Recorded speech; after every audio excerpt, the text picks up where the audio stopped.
अस्सलाम वालेकुम जी, welcome back to my channel. मैं हूँ रुजीना मज़हर और आप देख रही हैं फूड लवर। तो आज हम बनाने जा रहे हैं ऐसी दाल जो हर निवाले को यादगार बना देगी। तो जी हाँ, आज हम बना रहे हैं मिक्स तड़का दाल, बिल्कुल लाला मूसा रेस्टोरेंट के अंदाज में, खुशबूदार, मज़ेदार और जिसे घर पर बनाना होगा बेहद आसान। अगर आपको ये रेसिपी पसंद आए तो वीडियो को लाइक कर दें, चैनल को सब्सक्राइब कर दें और बेल आइकन को प्रेस कर दें ताकि आपको हर नई आने वाली वीडियो का नोटिफिकेशन मिले। तो चलते हैं रेसिपी की तरफ, स्टार्ट करते हैं। बिस्मिल्लाहिर्रहमानिर्रहीम। सबसे पहले तो आप ये देख सकते हैं दाल जो है ये मूंग की दाल है, मसूर की दाल है और दाल चना है। इन तीनों को मैंने 2 घंटे पहले भिगो दिया था। तो ये आपके सामने है, ये अच्छे से फूल गई हैं। ये देखें, इसका दाना जो है वो भी अंदर तक नरम हो गया है। दालों की जो क्वांटिटी है वो सेम है, बिल्कुल सबकी सेम ही मिकदार हमने लेनी है, ना किसी की ज़्यादा ना किसी कम, बिल्कुल एक जैसी क्वांटिटी ली है सारी दालों की। और इसको हमने डाल देना है एक कढ़ाई में और इसमें हम शामिल करेंगे पानी हमने इतना डालना है कि जिसमें दाल जो है अच्छे से बॉईल हो जाए और गल जाए।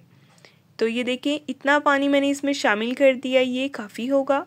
तकरीबन 2.5 गिलास पानी मैंने इसमें शामिल किया है। इसको अच्छे से मिक्स करें और अब मैंने इसको कवर कर दिया है। इसको हल्की आंच पे मैं पकाऊंगी जब तक ये अच्छे से कुक नहीं हो जाती। तो ये देखें, तकरीबन 15 से 20 मिनट के बाद इसकी ये सिचुएशन है। आप देख सकते हैं दाल जो है अच्छे से गल गई है, घुल गई है, बिल्कुल दाल ज़बरदस्त जो है हमारी तैयार हो गई है। जब दाल पक के पानी के नीचे चली जाए ना और पानी ऊपर आ जाए, ये सिचुएशन होती है कि दाल बिल्कुल रेडी है। इसको रखते हैं साइड पे और एक कढ़ाई में लेंगे हम घी और इसमें मैंने शामिल कर दिया एक मीडियम साइज़ का बारीक कटा हुआ प्याज को हल्का गोल्डन कलर आने तक हम फ्राई करेंगे। जब तक प्याज को जो है गोल्डन सा कलर आता है तब तक हम इसमें कुछ और इंग्रेडिएंट ऐड करेंगे। इसमें हम शामिल करेंगे लौंग, 2 से 3 अदद जाएंगे। ये देखें, इस तरह से लौंग ऐड कर देंगे और साथ इसमें जाएगा एक दालचीनी का टुकड़ा और एक जाएगी बड़ी इलायची। मिक्स करेंगे ताकि ये मसाले भी इसके साथ ही जो हैं इसका फ्लेवर आ जाए। और फिर से आपसे गुजारिश है, अगर आप मेरे चैनल पे नहीं हैं तो मेरे चैनल को सब्सक्राइब कर दें, वीडियो को लाइक कर दें, बेल आइकन को प्रेस कर दें। प्याज का कलर जैसे ही गोल्डन हुआ है, हमने अब इसमें शामिल कर देने चॉप किया हुआ अदरक, लहसुन और हरी मिर्चें। दाल में हमेशा अदरक लहसुन चॉप किया हुआ ही अच्छा लगता है, क्योंकि जब ये बाइट में आता है तो एक बहुत ही ज़बरदस्त सा फ्लेवर आता है। तो अच्छे से इसको मिक्स करेंगे जब तक इसकी प्यारी सी खुशबू आने लगेगी। हमने इसमें साथ ही शामिल कर देने हैं टमाटर जो है 2 मीडियम साइज़ के, इनको मैंने इस तरह से छोटे छोटे पीसीज में काट लिए और मिक्स करेंगे। ये देखिए जी, इस तरह से मसाले की भुनाई हमने अच्छी तरह से करनी है, इस पर कोई कॉम्प्रोमाइज़ नहीं करना। अब कुछ स्पाइसेस ऐड करेंगे। नमक जाएगा 1.5 टीस्पून, 1 टीस्पून जाएगा इसमें सुरख मिर्च पाउडर, 1/2 टीस्पून जाएगा हल्दी पाउडर। मिक्स करेंगे अच्छे से। अगर ज़रूरत पड़े तो थोड़ा थोड़ा सा पानी ऐड करते जाएंगे और इसको भूनते जाएंगे ताकि मसाला नीचे ना लगे। ये देखें, अब इस टाइम पे सुरख मिर्च और ये हल्दी और नमक, ये जो मसाले हमने डाले हैं ये अच्छे से भुन गए हैं। इसमें थोड़ा सा मैं पानी ऐड करूँगी और दोबारा से इसकी भुनाई करूँगी।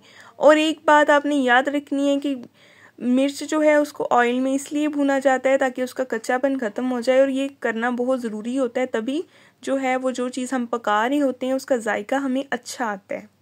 तो ये देखें, इस टाइम पे मसाला हमारा अच्छे से तैयार हो गया है, ऑयल भी सेपरेट हो गया है और इस तरह से हमने चम्मच को चलाते जाना है। और टमाटर जो हैं कहीं कहीं उनको भी मैश कर लेंगे। और अब हम इसमें शामिल कर देंगे दाल, जिसको हमने बॉईल करके पहले ही साइड पे रखा था। तो ये देखें, इसको मिक्स करेंगे। ये दाल रोटी हो, चावल हो या फिर नान हो, ये सभी के साथ बहुत ही ज़बरदस्त जायका देती है और स्पेशली तवी की रोटी जो होती है वो इसके साथ बहुत कमाल की लगती है। और ये देखिए, अच्छे तरीके से इसको मिक्स करेंगे और थोड़ा सा इसमें पानी ऐड कर देंगे ताकि ये 3 से 4 मिनट और पके और मसाला जो है हमने बनाया था उसका फ्लेवर दाल में अच्छे से मिक्स हो जाए। और एक दफ़ा मिक्स करेंगे इसको। इसके बाद हमने इसको तकरीबन 5 से 7 मिनट बल्कि पकाना है हल्की आग पे। और साथ ही कुछ स्पाइसेस भी ऐड कर देने हैं। 1 टीस्पून इसमें जाएगी ब्लैक पेपर, 1.5 टीस्पून इसमें जाएगा खुश्क धनिया और 1 टीस्पून इसमें जाएगा सफ़ेद ज़ीरा पाउडर। अच्छे तरीके से इन सब चीज़ों को मिक्स करेंगे। इनको हमने लास्ट पे इसलिए ऐड किया है कि लास्ट पे इसका जायका बहुत अच्छा आता है। पहले इनको ऐड नहीं करना, इनको लास्ट पे ही हमने ऐड करना है। तो लें जी, 2 से 3 मिनट और मज़ीद पकाया है और दाल हमारी हो गई है तैयार ज़बरदस्त सी। और अब हम इसको डिश आउट करते हैं। ये देखें जी माशाल्लाह कितनी ज़बरदस्त हमारी दाल बन के तैयार हुई है। और अभी कहीं मत जाइएगा क्योंकि सबसे इम्पोर्टेंट, सबसे स्पेशल चीज़ तो अभी बाकी है, वो है दाल का तड़का। तो इसको हमने डाली है बॉल में और दूसरी तरफ तैयार करते हैं जी दाल का तड़का। एक फ्राई पैन में मैंने ले लिया है घी और इसमें शामिल कर दिया है बारीक जूलियन स्टाइल में लहसुन, और साथ ही हमने इसमें शामिल कर देनी है सूखी हुई गोल वाली लाल मिर्चें और जायका 1 टीस्पून सफ़ेद ज़ीरा। इसका बेहतरीन सा तड़का हमने लगाना है जी दाल को। तो क्या ही मज़ेदार दाल बनेगी, बाशो शशके आएंगे शशके। तो अभी फटाफट से इसको तड़का लगाएं और साथ रोटी बनाएं या फिर नान खाएं या फिर चावल खाएं, जो आपका दिल करता है, आपको पसंद है वो खाएं। लेकिन इस दाल को लाजमी ट्राई करें, बहुत टेस्टी बनती है, बहुत मज़े की बनती है। नेक्स्ट हम इंशाल्लाह मिलेंगे एक बहुत ही प्यारी और नई वीडियो के साथ। अपना बहुत सारा ख्याल रखें, अपनी दुआओं में याद रखें। आपको मेरे चैनल पे और भी ढेर सारी रेसिपीज़ मिलेंगी। मेरे चैनल पे विज़िट करें और उन रेसिपीज़ को भी ट्राई करें और अपनी फैमिली के साथ इंजॉय करें। और ये देखें, इस दाल को बनाना ना भूलिएगा, मैं फिर से बता रही हूँ, बहुत मज़े की बनी है। ठीक है, नेक्स्ट हम इंशाल्लाह मिलेंगे जी। अल्लाह हाफिज़।